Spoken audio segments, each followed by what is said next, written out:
Magandang gabi, ako po si Benison Estareja. Meron muli tayong update regarding po sa ating minomonitor na si Typhoon Marce with international name na Yinxing as of 11 PM araw ng Miyerkules.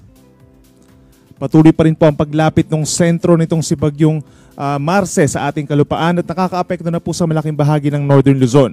Huli itong namataan 240 kilometers na lamang po sa silangan ng Aparisa, Cagayan at bahagyan lumakas pa 155 kilometers per hour yung taglay niyang hangin malapit dun sa kanyang mata at may gustiness hanggang 190 kilometers per hour na. At mabagal pa rin po itong kumikilos pa west-northwest sa bilis lamang na 10 kilometers per hour. Kita dito sa ating latest satellite animation, nakakaapekto na po yung mga malalakas na ulan sa malaking bahagi po ng Cagayan Valley, lalo na sa may Cagayan, Isabela, and Batanes. At meron tayong mga localized thunderstorms na nakikita naman sa natitirang bahagi ng bansa. Kabilang na rin dyan ang Metro Manila kung saan nagkaroon ng malakas na ulan kanina pero wala po itong kinalaman directly kay Bagyong Marce. Base rin sa ating latest satellite animation, meron tayong mga cloud clusters pa rin na minomonitor sa malayong parte ng ating bansa over Pacific Ocean at posibleng may pumasok dyan po na panibagong weather disturbance, either low pressure area or mahina bagyo early next week sa ating area of responsibility.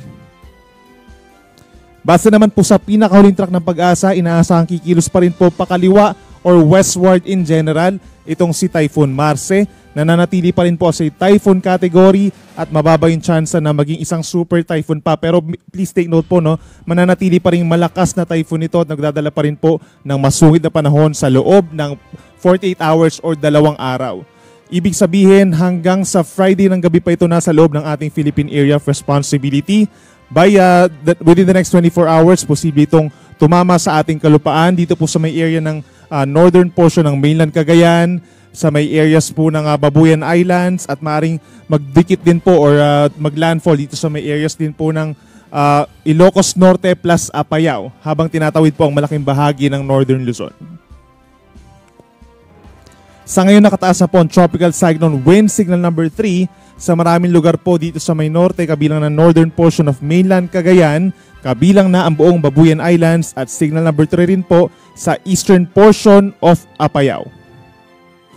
Signal number 2 naman sa Batanes, natitirang bahagi ng mainland Cagayan, northern portion of Isabela, rest of Apayao, gayon din sa Abra, Kalinga, Ilocos Norte, northern portion of Ilocos Sur at signal number 2 rin sa eastern and central portions of Mountain Province. Sa mga nabanggit natin na lugar, asahan po yung malalakas na hangin sa susunod po na 24 oras. Maaari itong makasira ng mga pananim at mga maliliit na puno at hindi na natin inaalis yung chance na makasira ito ng mga istruktura na hindi lamang yari po dun sa mahihinang istruktura gaya po ng pawid or kogon, kundi baging sa mga yari din po sa kahoy, posible rin makatumba po ng mga mahihinang poste. At hindi rin natin inaalis yung chance sa yung mga signals number 2 and number 3 umangat pa into signals number 4 and number 3 respectively.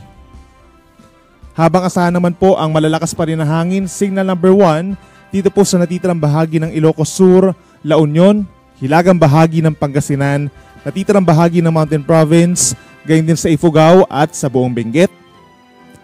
At signal number 1 din po sa natitirang bahagi ng Isabela, Quirino, Nueva Vizcaya, northern and central portions of Aurora, hanggang sa may northern portion of Nueva Ecija, meron din pong signal number 1.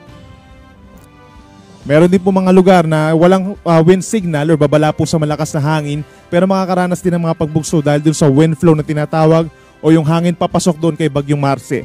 Asahan po natin sa araw ng Thursday, meron din mga pagbugso sa Zambales, Bataan, and Polillo Islands. Habang actually maraming lugar din po pagsapit ng Friday, dun sa mga lugar na dinaanan ng Bagyong Marce, ang magkakaroon ng pagbugso, Batanes, Cagayan, including Babuyan Islands, eastern portion of Isabela, at buong Ilocos region. Pagdating naman po sa malalakas na mga pag-ulan, asahan pa rin po sa susunod na 3 araw, yung mga heavy to intense hanggang minsan torrential po na ulan.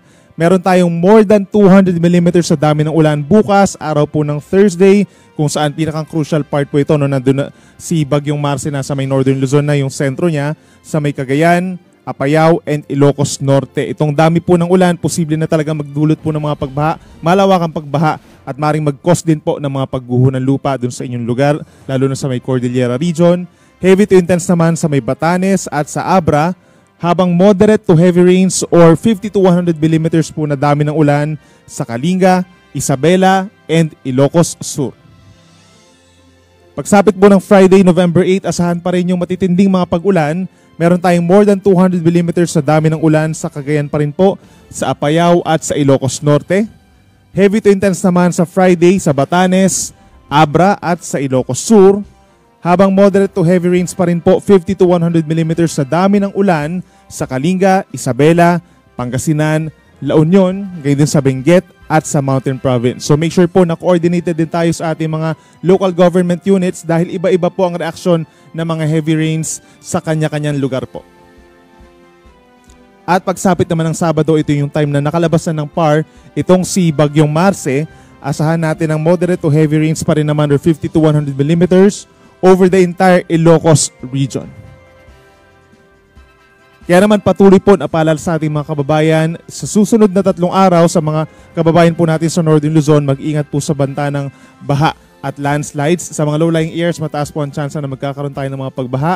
Sa mga bulubundukin na lugar sa may Sierra Madre Mountains, Caraballo Mountain Range, and Cordillera Region, asahan din po yung mataas na tsansa ng pagguho ng lupa. At doon sa mga kailugan po natin, posibleng rumagasa po yan at umapaw, lalo na doon sa may areas po ng Cagayan Valley. Para naman po sa gale warning o yung matataas sa mga pag-alon, sa susunod na 24 oras, meron tayong hanggang 11.5 meters po na taas na mga alon. Equivalent po yan sa higit 3 palapag ng gusali doon po sa malayong parte ng Pangpang, sa baybayin po ng Batanes, Cagayan, kabilang ang Babuyan, mga baybayin din po ng Isabela at Ilocos Norte, habang 5 kalahating metro taas sa mga pag-alon or halos 2 palapag ng gusali pa rin sa may Ilocos Sur, pababa ng La Union, Pangasinan, at hilagang baybayin po ng Aurora. Kapag meron tayong gale warning, pagbabawalan na pong pumalaot yung maliliit na sea vessels. Pero kapag meron tayong wind signals, automatically kahit ano pong sasakyang pandagat, pagbabawalan na pong pumalaot. At meron din po tayong banta ng daluyong or storm surge. Dito pa rin po sa may Northern Luzon, meron tayong more than 3 meters na posibleng daluyong dito po sa northern coast of Cagayan, kabilang na ang Babuyan Islands, at hilagang baybayin po ng Ilocos Norte, kabilang na ang Pagudpud. So make sure po na umiwas muna tayo na manatili doon po sa malapit po sa Pangpang dahil posibleng pumasok at magagasa po yung mga pag-alon natin, lalo na kapag malakas ang hangin. Meron naman tayong 2.1 to 3 meters na taas ng mga pag-alon or daluyong sa baybayin pa rin ng Batanes, eastern coast of Cagayan, kayon din sa may Isabela, at sa kabilang banda, western coast of Ilocos Norte at buong baybayin po ng Ilocos Sur. Habang sa hilagang baybayin po ng La Union, posible naman ng 1 hanggang 2 metrong storm surge.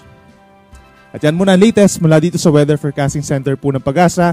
Every 3 hours, meron po tayong update regarding sa heavy rainfall warnings at sa ating mga bulletins regarding po kay Bagyong Marce. At ang next live update natin ay alas 5 po ng umaga. Ako muli si Benison Estareja, mag-ingat po tayo.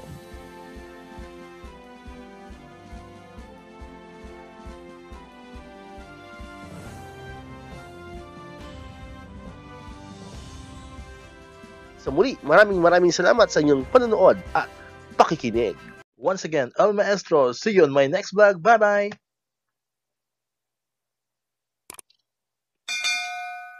1, 2